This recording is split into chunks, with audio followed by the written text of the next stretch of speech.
11 cidades devem sofrer auditoria da Comissão Cidadã de Inquérito dessas eleições agora de segundo turno e correm o risco de serem anuladas. Dependendo do que nós conseguirmos apurar, nós vamos solicitar, a abertura de inquérito para, em parceria com o TSE, anular as eleições de 11 cidades, da qual nós precisamos fazer, antes de decretar o pedido de anulação, a devida auditoria. Vou falar aqui o nome das cidades que vão sofrer auditoria pela CCI. Em Minas Gerais, Belo Horizonte. No Ceará, Fortaleza. Na Bahia, Camaçari e Olinda. No Pará, Santarém. Em São Paulo, Mauá, Ribeirão Preto, Limeira e Santos. No Rio Grande do Sul, Caxias do Sul e Pelotas. Então, 1, 2, 3, 4, 5, 6, 7, 8, 9, 10, 11.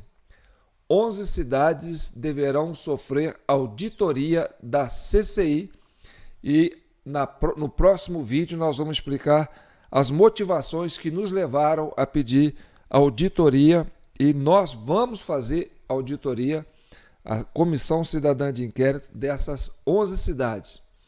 E dependendo daquilo que nós encontrarmos, nós vamos solicitar ao TSE a anulação das eleições de segundo turno para que seja feita novas eleições nessas 11 cidades.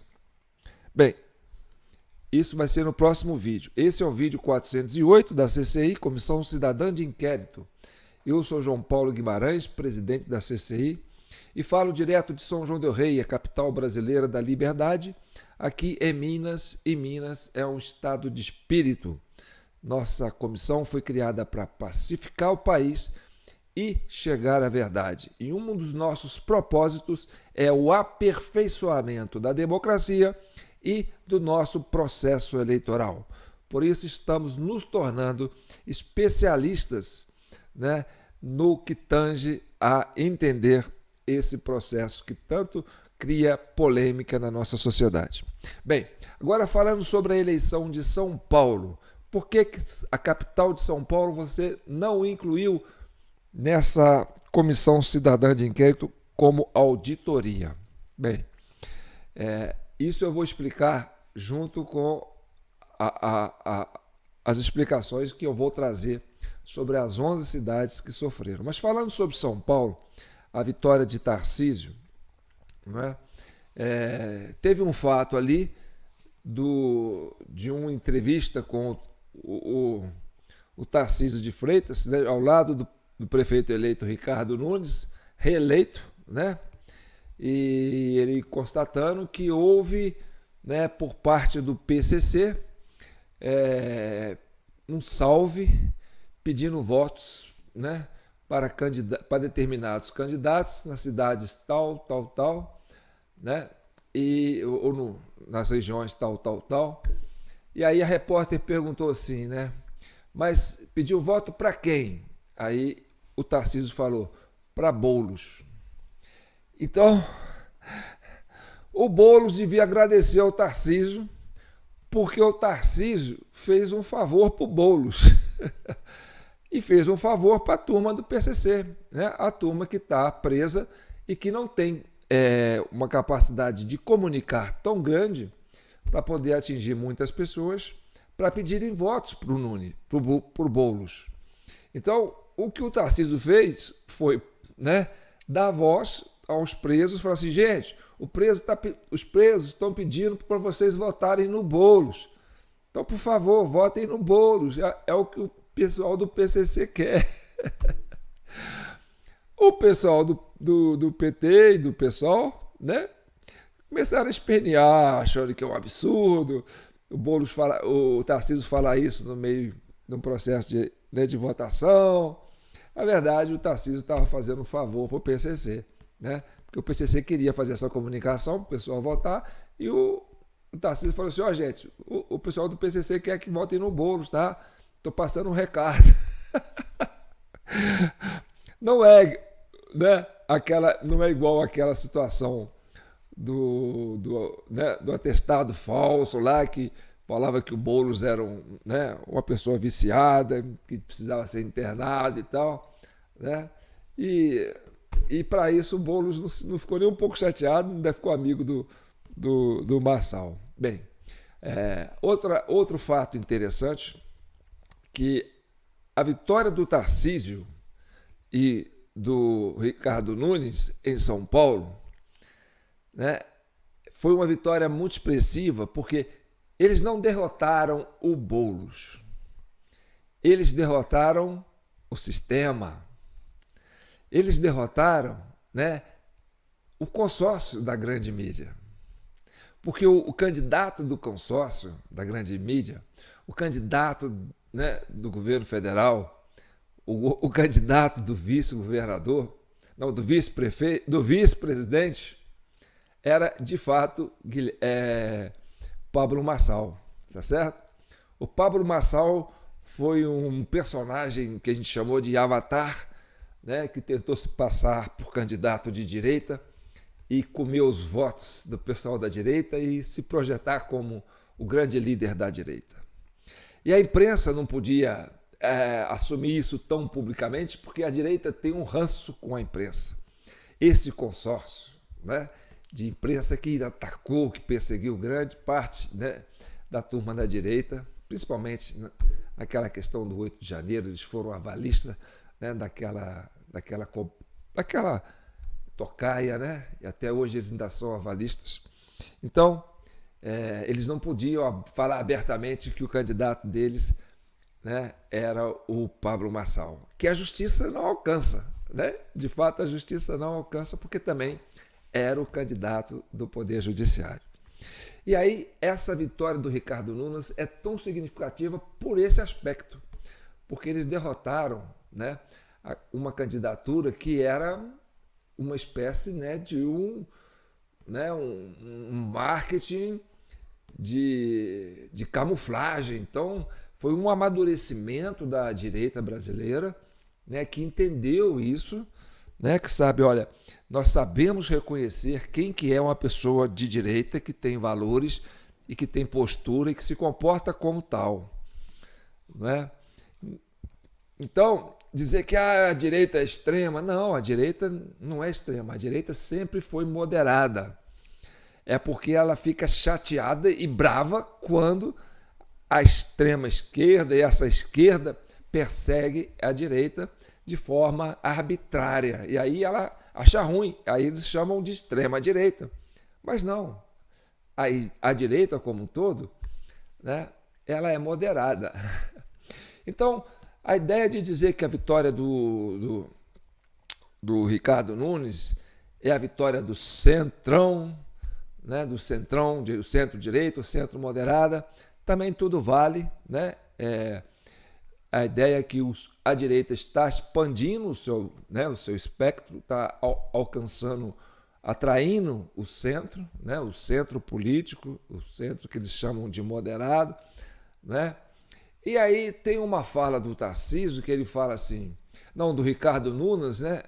O Ricardo Nunes, citando com muita ênfase, né, que o grande mentor, o grande alavancador, o grande apoiador que projetou, que tirou ele do anonimato e fez ele ganhar uma eleição em São Paulo, porque foi a primeira que ele ganha, né, como prefeito. Quando ele saiu de vice do Mário Covas, ele era uma pessoa sem expressão e ficou sem, né? Ele foi uma pessoa desconhecida e ficou governando esses 3 anos e alguma coisa na sombra, porque o PSDB, a esquerda mesmo, aí, esse pessoal aí da elite paulista aí não queria ele, né? Então, e quem falou, não, você tem valor, você é o cara que vai continuar e nós vamos fazer você ganhar a eleição, foi o Tarcísio, que acreditou nele.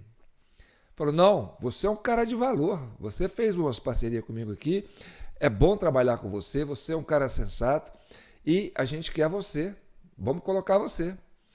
E o Bolsonaro, como está preocupado, né, em viajar ao Brasil e, né, ajudar a construir os alicerces, né, de uma direita, né, no território nacional, não tem assim, o tato, não tem a abrangência para dizer como é que cada líder que ele colocou, né, deve trabalhar.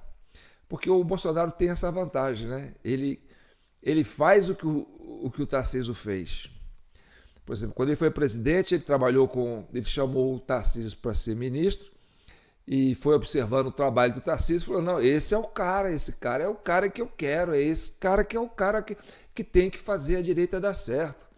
E aí ele convenceu o Tarcísio, você vai ser candidato lá em São Paulo e eu vou te ajudar, você vai ganhar em São Paulo. Então o número um, o líder número um do Tarcísio é o Bolsonaro. E o Tarcísio, seguindo o exemplo do Bolsonaro, né, apontou para o Nunes e falou, é você que é o cara que eu quero. Eu quero você trabalhando nessa frente que a gente está criando no Brasil. Essa nova, né, maneira de ver a política, de trabalhar a política, eu quero você aqui. Vamos investir em você. E aí o Ricardo Nunes fala, o meu líder maior é o Tarcísio. Lógico, porque o Tarcísio é que fez, né, a candidatura dele dar certo. Agora, se o Tarcísio conseguiu fazer isso, é porque alguém fez o Tarcísio, né? Então, na escala de hierarquia, o líder maior do Ricardo Nunes é o Tarcísio e o líder maior do Tarcísio é o Bolsonaro. E uma das coisas que a direita tem e quer construir são valores. E entre os valores está o reconhecimento e a gratidão. Tá certo? Então, isso é que faz com que a pessoa mostre que ela é de direita, entendeu? Que ela é verdadeira, que ela é honesta, porque, olha, você me ajudou, eu reconheço. Amor se paga com amor. Não é assim, Tarcísio? Ricardo Nunes.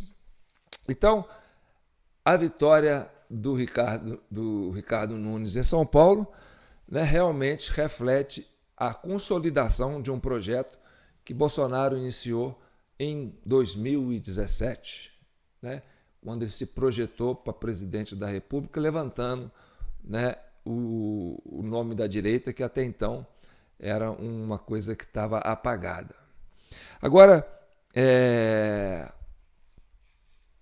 mas aí fala, mas o PSD foi o partido que mais fez prefeitura, aí depois veio outro partido, o PL ficou lá em quarto, e aí eles trazem uma ordem, a grande mídia, né, esse pessoal do consórcio, que está amargando a dor de cotovelo, está mascando fumo estragado, né, eles estão ardendo por dentro, e aí eles querem desqualificar a liderança do Bolsonaro, falou que o Bolsonaro não tem nada a ver com a vitória do Ricardo Nunes, quem ganhou, o número um mesmo, o nome que está se projetando é o Tarcísio, né?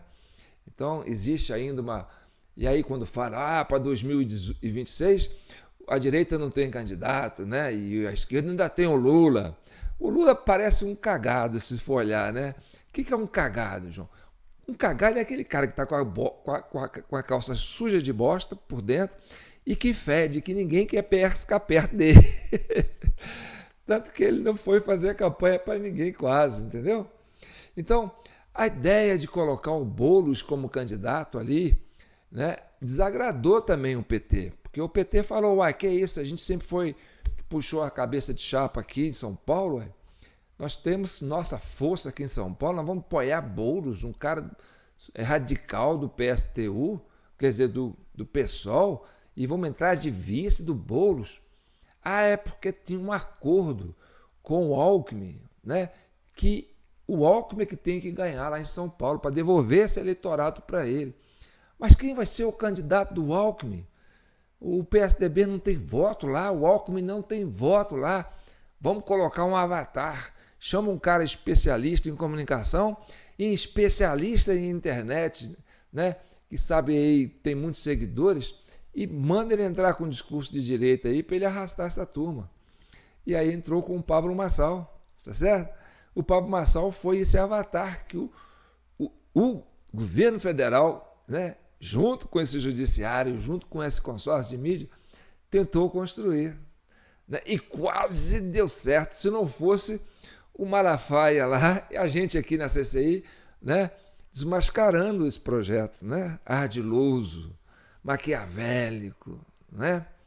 Agora, sobre o Rio Grande do Sul, a Prefeitura de Porto Alegre, ali ficou, né, trocou 6 por meia dúzia, PMDB, o MDB ali com o PT, todos os dois ali, né, era candidato no governo federal, tá junto com essa turma toda ali. Então ali é o que eles falam do Teatro das Tesouras, né? A Maria do Carmo lá fazendo cena com o outro lá. Então ali não falo nada. Mas no próximo vídeo nós vamos falar sobre a sindicância que nós estamos abrindo para buscar auditoria em 11 cidades que tiveram eleição no segundo turno, e vamos apresentar os motivos por que a CCI, a Comissão Cidadã de Inquérito, está abrindo essa auditoria. E vou repetir o nome das cidades: Belo Horizonte, em Minas Gerais; no Ceará, Fortaleza; na Bahia, Camaçari e Olinda; no Pará, Santarém; em Mauá, São Paulo, em São Paulo, Mauá, Ribeirão Preto, Limeira e Santos; e no Rio Grande do Sul, Caxias do Sul e Pelotas. Então aguardem, vocês que moram nessa cidade, vocês que tiveram, né, apoiando candidatos dessa cidade no segundo turno, fiquem atentos, porque no próximo vídeo da CCI nós vamos apresentar, né, os elementos, né, e as evidências que comprovam a necessidade de fazer uma auditoria, né, em parceria com o TSE, em parceria com os candidatos que estavam concorrendo, para a gente chegar, né, de fato, se houve prejuízo, né, no processo eleitoral dessas cidades. Tá bom? Então, eu quero que vocês comentem, gostaria que vocês comentem. E quando a CCI abre uma auditoria, mas João, quem vai fazer essa auditoria? Meu amigo, Comissão Cidadã de Inquérito. A gente tem mais de 1.000 integrantes nessa comissão. E aí, quando a gente vai falar, tem uma auditoria para fazer, esses 1.000 multiplica por 10.000. E aí cada um vai pegar, entendeu, uma horinha do seu tempo e vai correr atrás para fazer essa auditoria. Então, é a sociedade civil organizada, né, querendo trazer a transparência para esse processo eleitoral. Então, a gente conta com vocês que estão aí nos seguindo, que nos acompanhando. Aproveita para se inscrever se você não está inscrito, né? O nosso canal no YouTube é TV Del Rey, e no Facebook a gente tem lá também no perfil João Paulo Guimarães. Tá certo? Nós temos uma chave Pix, que é jpnoticias@gmail.com, e aí você pode apoiar a CCI com qualquer valor, porque nós vamos ter muito trabalho para fazer a auditoria nessas 11 cidades, porque existem elementos que podem nos levar a irregularidades que necessite uma anulação desse pleito nessas 11 cidades. Tá certo? Então tá bom, fiquem com Deus e que o manto de Nossa Senhora protejam e abençoe todos vocês. Parabéns para aqueles que ganharam de forma limpa, de forma honesta, né, e de forma competente. Aqueles que perderam, né, o choro é livre, mas lembre-se, tem uma música do Raul Seixas que fala: tente outra vez. Fique com Deus.